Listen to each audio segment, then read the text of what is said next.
Well, here it is, y'all, the finished product. Oh my stars, how pretty, pretty, pretty, pretty.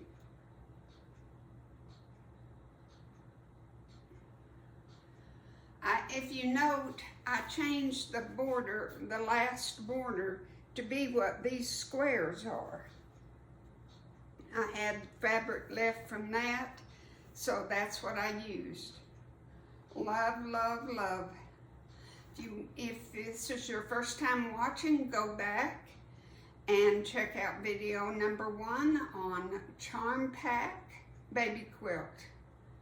Thank you for watching this week's video. I hope you'll make it. God bless.